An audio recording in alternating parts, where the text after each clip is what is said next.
ci télévision Futurs Médias mbokk yi ñu ngi leen di nuyu di rafetlu seen ànd ak seen kóolute xibaaru diggu bëccëg gi ak ponk yi ca gën a fës préfet bu Ndakaaru lu jëm nag ci rassemblement boobu nga xam ne Yewwi dañ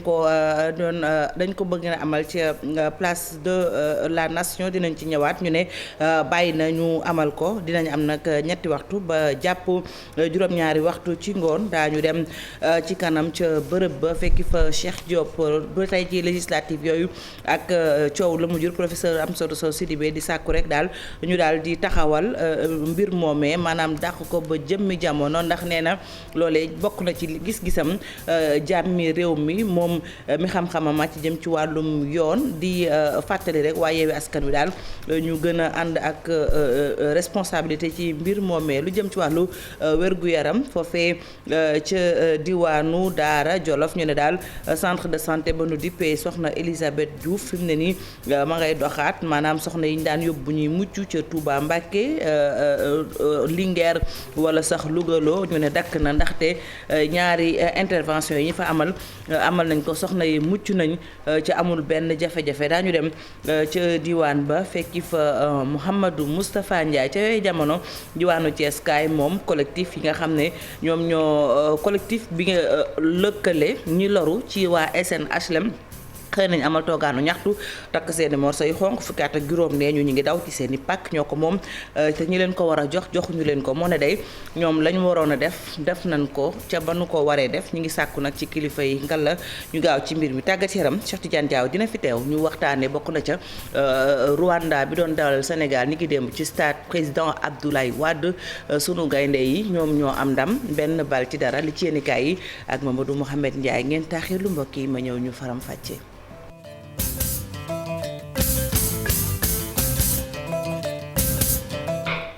aywa Cheikh Diop mi ngi ci bu mu jokkoo gi Cheikh maa ngi lay nuyu. maa ngi lay fay baax a baax Fatou yi. mu mel ni rassemblement boobu nga xam ne waa Yewwi Askan Wi dañ ko bëgg a amal préfet bàyyi nañu amal ko mi ngi am ñetti waxtu bu jotee jàpp juróom-ñaari waxtu jamono ji maa ngi dégg coow ci sa ginnaaw mu mel ni Yewwi ak soppe yi ñi ngi koy waajal ana lan mën a jàpp ci xibaar.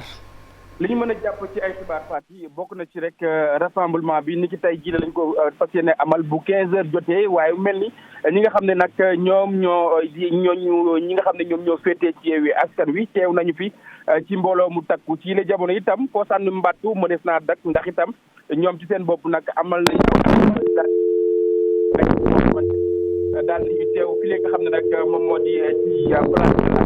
donte li nga xam ne moom moo di waxtu wi jotagul yenn ci ay responsable yu Yewwi Askan Wi itam ñëwaguñu waaye ñu mel nag ñi nga xam ne ñoom ñoo di seen ay ñooñ teew nañ fi ngir rek daal di teew lu ni bokk na ci loo xamante ni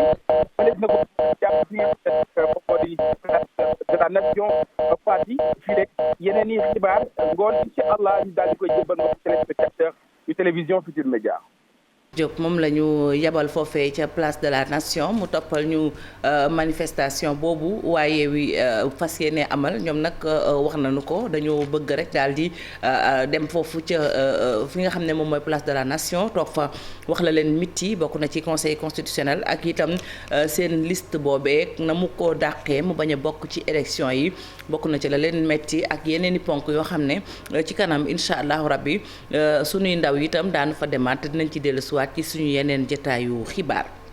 ñu des ba tey mbokk yi ci législative yi ak coow la mu jur professeur Amsatou Sow Sidibé ci gis-gisam warees naa mën a dàq yi lay jongante ndax coow li bëri na te jàpp na ne itam loolee mën naa bokk ci jàmmi réew mi mu nekkoon invité informateur ñu teewlu kook kàddu yi Cheikh Diop ko taataan. préfet bi li mu def noonu la parce que droit de manifester bu fekkee ne kontaanoo constitution bi moo ko may. du sax affaire autorisation da ngay dem defi déclaration ñu may la ko donc bu fekkee ni daf leen ko may daf leen ni mën ngeen a génn rassembler taxaw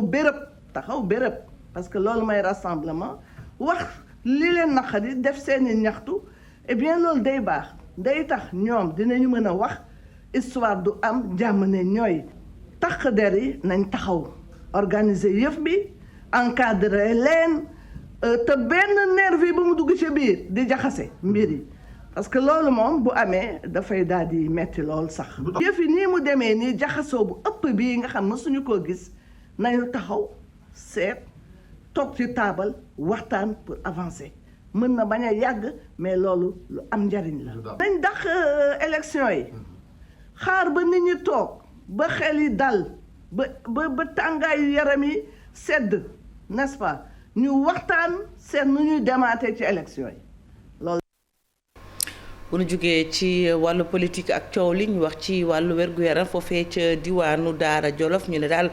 xel dal na ndaxte bloc opératoire bi nga xam ne moo ne ca centre de santé bu Elisabeth Diouf ma ngay dox na mu waree bu njëkkoon soxna yi buñ leen bëggaan a opéré rawatina bu ñuy mucc dañ leen yóbbu fu ci mel ni Touba Linguère wala sax itam fa nga xamante ne si moom mooy Lougaloo waaye nee ñu fi mu ne nii daal bloc boobu buy dox askan wa dañ ciy gis seen bopp te itam nee ñu ñaari opération yi ñu fa amal nañ ko soxna yi mucc nañ te amul benn jafe-jafe ba tax na sax nag ñu jiite bërëb ba ñu ngi sàkku rek ñu taxawal centre de santé boobee mu nekk hôpital gën gaa gàtt mu nekk niveau 1 dañuy dem ca diwaanu Daara fekki fa Mouhamadou Moustapha Ndiaye ak Sidi Thiam. L'attente a été longue et les conséquences souvent fâcheuses. L'unique bloc opératoire a été fermé pendant 5 ans. Avec sa réhabilitation, les populations apprécient cet effort. C'est hier qu'on a eu à faire 2 interventions. L'une, c'était une HTA, l'autre, c'était une éclampsie. Donc, c'est des urgences obstétricales qu'il faut agir pour sauver la mère et l'enfant. Donc, on a eu à faire l'intervention en toute sécurité. di jéggalu ci reportage bi mu mel ni bu français bi la wolof bi dinañ ci dellusiwaat ci biir xibaar yi lu ko mooy yeneen jotaayu xibaar ci télévision Futurs Médias. ñu dem ci diwaanu Thiès kaay foofee ñenn ñoo xam ne dañoo xëy mer ba futu lañu fa fekk ñoom nag nee ñu dañoo loru ci waa SNHLM ndax nee ñu fukki at ak juróom a ngi nii ñuy daw ci seen ginnaaw pàkk gisuñu leneen te itam dañoo war a tabax ndax la ñu waroon a joxe nañ ko maanaam daal ci gàttal seen wareef def nañ ko xanaa kay njiit yi ñoo xaw a yeex ci mbir mi ba tax na ñu daal di xëy amal toogaanu ñaxtu ñu teewlu seeni kàddu Cheikh Anta Diop ak Sey Latir ñoo ko taataan ngir yéen. ñu amoon naqar ci SNHLM ak Mbetteel dañ fa jënd ay parcelles yoo xamante ni ëpp na fukki at ak juróom am na sax ñi ci bëri ñu ngi ci ñaar fukki at 2002 ba léegi xam nga loolu yàgg na. directeur régional bi ne woon Thiès moom lañ fay ba mu mat sëkk ñu ni moo ko lekk. waa SNHLM directeur yeeg chef d'agence yi daal ni dañuy fayat parcelles yi ñu fayat encore parcelles yi ba léegi luy niroog parcelle jotuñu ko. li ñu dal li ñu gën a metti directeur général yi ñooñu ko teg ak chef d'agence yi. lu taxoon ñu daw dem HLM dañu yaakaaroon ne SNHLM état bi moo ko moom ñun bu ñu dawee làqatu foofu du ñu am benn problème parce que ñoo ngi dégg affaire foncière yu Sénégal ñu ragal nag ñun néegu doole yi dem SNHLM di fa verser ndekete yoo SNHLM moom moo raw sax ñu fi ñu doon daw. boobu ba tey nag ñu ngi ñuy wax naan dinañ jox suñu parcelle mais dafa yàgg fast track bi ñuy wax nañ ñu si boole parce que ñun ay citoyen lañu fii la ñu dëkk dawuñu demuñu. fii la ñu dëkk mooy sunu Sénégal moom la ñu bëgg te fii la ñu bëgg am sunu kër. dafa jar ñu yëgal waa réew mi dafa jar ñu yëgal gouvernement bi dafa jar ñu yëgal président de la république que ne sonn nañu daw nañ seen ginnaaw pour ñu wax ak ñun ñoom ñu bañ. kon tey ñu dañu bëggoon ñu jox ñu suñuy parcelle xaalis bañ ci dugaleen te waruñ ko ndax dañ koo sàcc ñu daloo ñu ko. président la ñuy ñaan na régler lii. ci diwaanu Sédhiou ñu ne juróom fukki liggéeykat ak ñett ak ay entreprise yoo xam ne fii la ñu fekk baax ci réewum Sénégal ñoom nag daal fi mu ne ni jaaratuñu taal ak benn entreprise bu fekk baax foofee ci diwaanu Chine coow li nag li ko waral mooy tabaxub lycée bu bees boobee ci diwaanu Sédhiou te entreprise bi fekk Chine ñu dénk ko liggéey ba ndax ñoom doomi Sénégal dañoo jàpp ne waa Chine ci boppam daal nañ leen waroon a fayewuñ ko seen àq ak seen yelleef dañ koo salfaañe lu ci mën a am dañu dem ci diwaan ba fekki fa Bakary Konté ak Khali Diamé. sagar ngi xeeñ diggante entreprise chinoise bi di Witech construction ak ouvrier yoo xamante ne ñoom ñoo nekk di tabax lycée excellence bu Sédhiou am na 53 ouvriers sénégalais yoo xamante ne ñu ngi tuumal chinois yi ñi ne ñoom nag dañu bañ fay seeni salaire montant bi dem na ba 4 millions ci suñu xaalis. mu liggéey la ba toll foo xam ne war nga ko fay nga ne doo ko fay xamuñu fan lañ ko teg. loolu moo waral suñu daje bi depuis Demba et Demba moo yëgal leen ne Demba suñu ouvrier ñoo fi toog pour ma war leen fay dem dugg ci bureau bi ñuy toog di xaar salaire bi mënul génne ma woo ouvrier ñi xam ndax lu fi xew ci biir ñu mun ko seede ndax mënu maa génne ci biir man leen lii moo fi xew il faut ñu témoigner ko seen bët ñu gis lu fi xew loolu moo waral suñu daje bi depuis Demba ba tey ñu fi taxaw ñii ay borom njaboot lañu bàyyi naan seen dëkk am na ñoo ouvrier ñoo xam ne depuis Ziguinchor ba Dakar lañ leen di jëlee ndaxte ñoom ñoo ñu ne il faut ngeen yokk effectif bi. am na tamit beneen société Seck entreprise ñoom nag ñi ne chinois yi ñu ngi leen amel 5 millions si suñu xaalis. te brique bu baaxul dañ ko war a jënd si chantier bi ñu jël brique yi ñuy tabax brique yëpp yi ngay gis ni samay brique la. bii ñu tam 25 000 liggéey brique poussière mat na 5 millions poussière. sam ouvrier ñu ngi fii ñu ngi liggéey fii fay nanguñu fay ouvrier nanguñu maa fay ñu ngi fi di exploiter nit ñi loolu kese la fi nekkee da lay liggéeyloo ba fan sa liggéey fu muy jeex mu andi la problème mu ne du la fay. ay mauvais père la du ñu fay ay triant ñëpp ñu jaay gagné fii sous-traitance fay ñu leen ñëpp ñu am problème. ci fan yi nag gis nañu tension bi dafa jóg loolu ci biir chantier bi ba tax na police daal di déplacé wu ci lieu yi jéem nañu interroger chinois yi ci mbir mi wante bëgguñu ci wax. Bakary Konté ñu jóge diwaanu Sédhiou jàll ca Ndoukoumane foofee daal ndaw ña ñoo mer ñoom it génn ca mbedd ma di wane seen métit ndaxte ne ñu kenn ca seeni ñoñ di doomu dëkk ba nekk itam foofee di jàng ca Maroc dañu ko teg loxo nañu ba mu ñibbisee Sénégal ba léegi weeru décembre atum 2021 ba tey mu ngi ci kaso bi gannaaw nag boo ko benn jëwriñ gàllee plainte ci ndoddam ndax da ko doon saaga ci réseaux sociaux yi ndawee nag nee ñu noppi nañu bañuñ ci dara faaw kookee di seeni ñooñ ñu bàkkoo mu dellu ci ak njabootam Oumar Ndiaye Boubacar Fall bopp ñoo toogal télévision Futur Média ci diwaanu Ndoukoumane. élèves yi nekk ci commune bu Koungheul ak seeni mag yi jàngee ci université bu Ndakaaru ñoo amal nag ak doxub ñaxtu ci mbedd Koungheul yi di sàkku ñu bàyyi seen naataango bi yoon teg loxo gannaaw bi ñu ne da doon yëkkati ay kàddu ci internet bi di jox ko mi baaraam président conseil départemental bu Koungheul Assane Diop. mu doon dénoncer wàllu accaparement des terres ak yeneen njaayam suuf meeg yooyu mu dem ba peut-être problème bi mën na dégénérer wu qui s'est semblé un peu particulier ci loolu nag mu dem ak ba am ak Assane Diop mu am ak moom benn problème bi mu ñibbisee Sénégal yàlla def yoon teg ko loxo ci loolu nag. ñoom élèves yooyu nag li ñuy sàkku moo ñu jéggal seen naataango boobu gannaaw bi nga xam ne nag jot nañoo génne waa école primaire yi ñu ñëw wàllu si ci marché bi.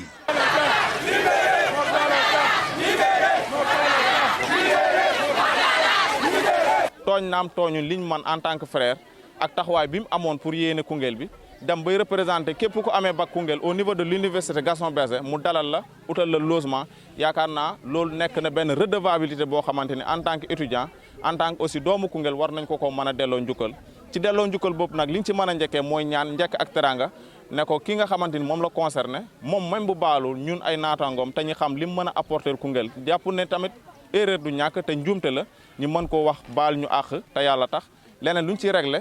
peut-être après ñu réglé waat ko. ñoom ndaw yooyu nag jeexal seen doxub ñaxtu ci buntu préfecture bu Koungheul jébbal nag seen bataaxal préfet tey sàkku ñu bàyyi seen naataango boobu ñu teg loxo fii ci Sénégal mu mën a dellu ci Maroc wéeri njàngam. aywa ñu jaajëfal bu baax waa Ndoukoumane muy Omar Ndiaye ak Boubacar Fall bopp ñu wax itam ci leneen muy lu jëm nag ci kuréel goo xam ne daal ni ñu nguur gi moo ko fi teg muy ONRAC ngir rek daal lu jëm ci alal joo xam ne bu nu ko tëyee te itam mu jëm ci wàllu askan wi ñu mën koo toppatoo bu baax ndax nee na léeg-léeg bu ñu jàppee nit jàpp alal joo xam ne itam nam ko amee amaana lewu léeg-léeg daal mbir mi duñ ko topp ba tax na ñu taxawal lu ni mel ci diwaanu Ziguinchor le directeur général bu kuréel googee àddoo ci seen liggéey kàddu yi mi ngi ko dénk Boubacar Diassi. li ñu tuddee ONRAC office national de recouvrement des avoirs criminels muy loo xam ne li ko tax a jóg surtout mooy li nga xam ne dañ koy jël wala ñu téye ko ci wàllum enquête wala ki nga xam ne moom la ñuy wax juge d'instruction te mu nekk ci tribunal bu nekk. koo nga xam ne moom mooy càmbaraat li nga xam ne bu fekkee ne doy jàppuñ ne la enquête ba defoon doyul ñooñu su fekkee dañoo jël ay dogal wax na kat nañ ci lii nga xam ne mooy am wala alal koo xam ne dañ ko war a topp ci yoo xam ne war na mën a fay ci li nga xam ne moom lañ koy toppee su fekkee daan nañ ko loolu dañoo gisoon ne gestion bi maanaam nañ ko war a téye dafa sooxe woon bu baax a baax daanaka sax amutoon lenn loo xam ne moo fi nekkoon pour mën ko toppatoo wala ku lijjanti ko parce que ñooñu xam ne ñooy enquêteurs yi ñi nga xam ne aussi ñoom ñooy àtte ñoom loolu nekkutoon seen liggéey ci wàllu gérer lu mel noonu ñoom dañuy jël ay décisions waaye amutoon daanaka lu mel nii nga xam ne day jël loolu di ko toppatoo saytu ko ba keroog ñu ne kat daan bi am na ñu jël ko dugal ko ci keesu état bi bu fekkee ne nit ki dañ ne deful dara it ñu mën a jëlaat ko na mu nekkee woon jël ko delloo ko ñi nga xam ne ñoo ko moom. aywa ñu wax itam xeex ñàkk gi foofee ca département bu Bambey benn ONG ñu gën koo xam ci SOS Sahel ñu ne nag taxawal na daal lu jëm ci wàllum mbayum dër foofee ca Lambaye jàpp ngom-ngom ñu ne nag lañ fa doon def ci ab liggéey fi mu ne nii ma ngay tàmbalee feeñ. Babacar Diouf Ndongo Ndiaye. projet bi li doon mébétam mooy fexe ba jox ay jumtukaay askan wi dëkkee Ngogom ak Lambaye pour ñu mën a xeex ak ndóol gi nga xam ne mu ngi bëgg alawtiku diwaan yi. wal juróomi toolu dër tey ji réalisé nañ juróom-ñetti toolu dër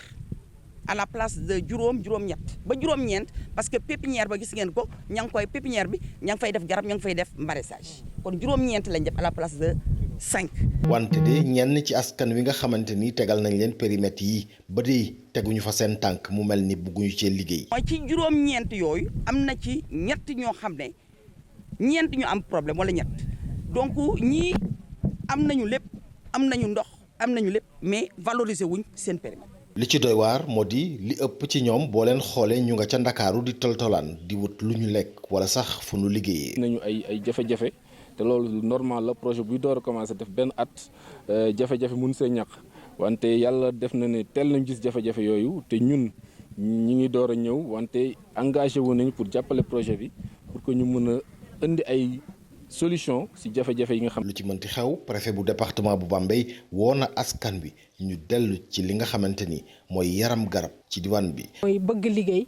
ak aussi bëgg jariñ seen dëkk vraiment ba former leen ba nga xamante ni tey ñuy yor yu mel nii. mu di activité boo xam ne nii dina tax yenn facteurs yi ñu wàññeeku ci dëkk bi wante tamit koom gi dina gën a mën a yokku. Babacar Diouf ak Ndongo Ndiaye ñu jaajëfal leen yegsi nañu ci tàggat yaram Cheikh Tidiane Diaw maa ngi lay nuyu. maa ngi lay fay Fatidia. éliminatoire CAN Côte d'Ivoire 2023 démb sunu gaynde yi ñoo daan Rwanda mi leen doon dalal fii ci stade Maître Abdoulaye Wade. benn bal ci dara la muy but boo xamee ni yéex na dugg lool ndaxte penalty bi daanaka ci simili bu mujj ci arrêt de jeu yi lañu ko am Sadio Mané dugal ko mu doonoon match boo xamee ni jafe woon loolu ci gaynde yi waaye ñoom ne nañ daal mental bi finalement moom moo def différence bi joueurs yi nga xam ne nag jox nañ leen kàddu ci zone mixte bi nee nañ daal li ëppoon solo mooy jël ñetti poñ yi dañ leen di teewlu ci micro Mamadou Ndiaye ak Thierno Laurent Mendy. On avait à cœur de terminer par 2 victoires. match bu métti woon la nag waaye ñun li nekkoon suñu bébét mooy gagné ñaari match yi am 3 points bi mu nekk lu am solo mënoon nañu xawoon xaddi nag waaye gis nañ ni équipe bi dafa joué ci mental bu baax. Mais bon, on est resté soudés et à la fin on a eu la victoire. C'était ennuyant, pour moi c'était pas ennuyant, on joue pour gagner. Voilà, nekkul woon match bu ñoo xamante ne dañu toog bàyyeeku rek match bu métti la donte ñun ñooy champion d'Afrique ñu ci bari équipe yu bari di ñu xaar moo tax genre match yi parfois il faut ñuy xalaat ni dina bari lool ci suñu yoon waaye li ci gën a am solo moo nekkoon victoire bi te équipe bi am na ko. Qui nous manquait et à la dernière minute, donc la victoire est encore plus belle. Ça n'a pas été facile. boo gisee équipe bu baax la waa Rwanda yi donte ñun boo seetloo semaine bi yëpp daanaka. ñu ngi leen doon xool jàng leen bu baax xamoon nañ ni match bu méttee métti moo ñuy xaar waaye gis ngeen finalement dañoo joué ci suñu mental bu baax gëmoon ni dañ koy gagné dañuy am ndam li te finalement gis nga yàlla dimbali nañu ñu am ko ci fin wu match bi. été récompensé, je pense que dans l'ensemble on méritait de gagner. voilà dañuy desandi foofu ca stade Maître Abdoulaye Wade bu Diamniadio wax ci journée yi nga xamee ni moo ci tegu ci éliminatoire yi journée yooyu nag daanaka dafa mel ni problème la ci équipe yi nga xamee ni dañoo qualifié coupe du monde bokk na ci Sénégal looloo tax ba Aliou Cissé di ñaan CAF mu toxal journée yooyu may leen rek ñu mën a préparer seeni coupe du monde comme ni mu waree ñu teewlu ci reportage Mamadou Ndiaye ak Thierno Laurent Mendy. Programmation match éliminatoire Coupe d'Afrique yi ñu jëm ci weeru septembre bi indi na jafe-jafe déjà kii di sélectionneur bi démb ci bi match Rwanda Sénégal bi jeexee mi ngi doon ñaan waa CAF ñu daal di dàq ñaari journée yi ñu jëm. tey mois de juin bi normalement après ñaari match yi waroon nañ am ñaari match yoo xam ne war nañu pour que ñu préparer match Coupe du Monde yi mais yàlla def ni que amuñu woon préparation match yooyu Brésil lañ fas yéene woon jouer. mais à la dernière minute Brésil bañ jouer contre ñun donc ñu ngi xaar daal en tout cas au mois de septembre daal comme ni ma ko waxee sànq ci kàllaama nasaraan rek je crois que meilleure façon bu CAF war a mën a def confédération africaine mooy vraiment jox possibilité équipe yi nga xam ne qualifié nañ coupe du monde ba écoute ñu mën a préparer justement comme ni ñu ko waree. ca beneen wàllu wa président fédération sénégalaise bu football nekkit tamit vice président bu CAF jàpp na ni waa CAF dina ci gën a mën a taxaw ngir rek mën a xool nan lañ mën a arranger ba lijjanti équipe yi nga xamante ni ñoo fas yéene représenter Afrique ci mondial bi ñu mën a am ay dates yu baax. ku xool tey UEFA mën nañ ne dañuy jouer ci fenêtre bi ñeenti match yoo xam ne mën nañ jàppale ay match tàggatu la parce que même match yi nga xam ne mooy Ligue des Nations yi ñuy jouer tàggatu la donc ñoom dañu leen avantagé mais li may jàpp man si sama xel gàtt comme septembre tam dañoo programmé ñaari match éliminatoire si diiru 8 jours mais ñu fu ñuy préparé donc xëj na suñuy am match amical sax ñu ngi koy am xëj na ci novembre avant match yi te loolu tam musiba la pour Afrique day dem ak 5 équipes am sans préparation. ci weeru septembre bii ñu jëm Sénégal ñu programmé ko mu fas yéene amal ñaari match digganteem ak Mozambique ñaari match yooyu nag ñu jàpp ko mu nar a nekk ñetteelu ak ñeenteelu bëccëg éliminatoire Coupe d'Afrique bi ñu jëm ci atum 2023. jërëjëf Mamadou Ndiaye Fatou ñu jeexale ko ci wàllu athlétisme ak tey ji ci àllarba le ñaar fukk ak ñaareelu édition 22e maanaam édition championnat d'Afrique yu athlétisme fële ca Île Maurice nag lay amee athlète Sénégal yi nag am na si ñoo xamee ni nag ñeent ñoo xamee ni tey ji bokk nañ ci épreuve 400 mètres yi au total toll nañ ci fukk ak ñetti athlètes yu Sénégal ñoom ñoo xamee ni ñoom ñooy défendre couleuru réew mi foofu ca Île Maurice fexe rek nu ñuy àndee médaille ngir def lu ñuy wax redorer le blason de l'athlétisme sénégalais soxna Fatou moo fi gënoon a fës ci xibaar ci wàllu tàggat yaram. yal na yàlla may ndam Cheikh Tidiane jërëjëf ñu sant la gërëm la dik la daje ëllëg incha allah jërëjëf ñu dem ci ponk bu mu julli ci yéenekaay yi ak Mamadou Mouhamed Ndiaye. jërë ngeen jëf Obélisque journal Le Quotidien Obélisque la ko tudde tey jii ci àllarba ji ubbil yéenekaay bi waaye Yewwi Askan Wi ñoo woote am ndaje ca place de la nation ngir wane seenu ñàkk ànd ci troisième mandat ci Macky Sall journal bi nañu dégg nañu démb leader Yewwi Askan Wi ku ci mel ne maire Guédiawaye di Ahmed Aïdara muy wax ne waxtu taxaw ñàkkante ko ak Macky Sall dafa jot ngir xamal ko ne ko Sénégal santul Sall ngir wan ko ne ko moom Macky Sall moomul Sénégal yéenekaay bi nañu moom Ahmed Aïdara sàkku na ci mboolem ku dëkk ca banlieue bu Ndakaaru nga génn ñëw bokk ci manifestation bi Khalifa Ababacar Sall ne ñu ci yéenekaay bi ñi jiite réew mi bu ñu bëggee taxaw ne dañuy jéem a interdire suñu manifestation gi fi la ñuy fekk lu ñu ci góobe rek nañu ko gar Ousmane Sonko njiital parti Pastef Le Quotidien nee nañu moom it dégg nañu ko démb muy wax ne Macky Sall mi ngi nas ay pexe ngir wut troisième mandat da koo bëgg a forcer waaye du fa amee te tey ji ci àllarba ji ci la ñuy tàmbale xeex bi ngir wan ko ne ko troisième mandat bi mu bëgg ci réew mi du jàll lu mu ko jaral rek dinañu ko jaral réew mi Quotidien bind ne waaye Yewwi Askan Wi pare nañu ci bépp fànn ngir amal seen marche pacifique bi ñu wote tey ji ci ngoon Sud Quotidien nañu Yewwi jël na mbedd mi mobilisation bu mag la ñu wote tey ci àllarba ji contre seen liste proportionnelle bi ñu bëgg a génnee ci wote député yi bés bi le jour di ñu xamal ci xët mu njëkk ne attention tension ci dëkk bi ne manifester gi waaye Yewwi Askan Wi bëgg a wote tey ji ca ngoon ca place Obélisque ci ngoon li ñuy ragal moo di fitna am ca fi ñu toll nag journal bi nee nañu ñëpp préfet bu Ndakaaru la ñuy déglu ngir xam ndax dafay autoriser ndaje mi am déet le témoigne nañu Ndakaaru kenn noyootul Source A ne ko ñoo yey ne dëkk bi wute ko toog ci xal jamono ji booy upp muy jàpp waaye Yewwi Askan Wi wote nañu rassemblement ngir bëgg seen liste bi ñu génnee ci élection législative yi ñu dugalaat ko ci waaye it ngir wan Macky Sall nekkoon na génne am xelam ci troisième mandat Ousmane Sonko nañu Macky Sall ci test stratégie ci la toll waaye nag na ko leer ne bu ñu bàyyul suñu manifestation gu tey gi am ci fukki weer ak juróom-ñett yi ko dese ci bopp réew mi dootuñu fi organiser benn manifestation gi ñu woote tey Tribune nee nañu ab assemblée générale populaire la ko seeni borom jàppe nee nañu liñ ci jublu moo di jug taxaw wax ak ñi nga xam ne dañoo taxaw temm ci yàq démocratie réew mi Les Échos bind ne àllarbay tey ji du yomb ci dëkk bi ni opposition bi nee nañu daje bi ci Obélisque la ngir manifester autorisation ñàkk autorisation la ñu ci yamale ñi fare ci pouvoir bi ñoom it convoqué nañu seeni ndaw mu di jeunes yi tey ji ca siège bu APR bu 3 heures ci ngoon jotee Les Échos mi ngi ñuy wax it ne démb ba 2h30 du matin dégguñu préfet bu Dakar mu wax ndax dañuy autoriser manifestation gi am déet Walf Quotidien nañu meneen mbir a ngi mu am ci yëf yi mu jar a bàyyi xel mu di ndax nit ñi danañu génn dem wuy ji waaye Yewwi ci seen manifestation gi ñu woote défi mobilisation bi Walf nee nañu loolu it sa beneenub kaa la L'Observateur nañu àllarbay tey ji bés la bu am solo ci taarixu politique bu Yewwi Askan Wi ëllëgu coalition bi lu ci bari tey ji ci lay leer tey la tànk bi di tàllee ko baamu banku ça passe ou ça casse l'observateur nee nañu kii di Ousmane Sonko it nee na manifestation bu tey bi bu amee benn débordement juróom-ñaari juge ca conseil constitutionnel nañu xam ne lépp ñoom la moom mi wax loolee di Ousmane Sonko l'observateur mi ngi ñuy wax ne moom ak ñi mu àndal ñi ci pouvoir bi ñoo ngi taxaw ci seen wet ngir lu ñu teg rek ñu teggi ko ñi ci pouvoir bi kenn ci ñoom di Cheikh Oumar Anne ministre enseignement supérieur mi ngi leen di dànkaafu ñoom ñi ci opposition bi ci xët mu njëkk Vox Populi maire Ndioum bi di Cheikh Oumar Anne nee na manifestation bi ñu ko woote bu ñu ko defee ci jëfi républicain rek coow di jub woowuñu kenn ci fitna waaye kuñ ci woo dinañ la ci wuy si ba nga doy la ko sëkk te noone lay demee léegi mu ne suta nekk cim réew tekki yoo fa dara jël arrogance yenu ko di dem ak moom bu nuppi bëgg a taxaw naan da ngay wax nu réew mi di doxee ñu dox dem ci le vrai journal l'heure est grave loolee la bind ci xëtamu njëkk li ko tax a garaaw yéenekaay bi nee nañu moo di tolluwaayu politique bi ak jamono ju metti ci lan moo dal suñu réew mi laaj la boo xam ne ku xëy yam ci xët mu njëkku libération il faut que nga laaj ko yéenekaay bi nee nañu ca Médina ak ca Dakar Plateau fu ci nekk bakkan rot na fa démb ndax yi jàppante ubbil yéenekaay bi Mohamed Touré ak Zakaria Camara ñoo bokk benn néeg bu ñu dëkk ca Médina coowal dàll yu bees moo waral Mohamed Touré bàyyi ba Zakaria Camara di nelaw mu bettu ko ak gourdin dóor ko ci bopp mu faatu ca Dakar Plateau it ca boori clinique Casawus foofeet libération nee nañu benn taximan moo fa doon xuloo ak ab clientam bu jigéen ñu jàppante fa ba taximan bi dóor client bi mu faatu ci kanamu doomam ju jigéen.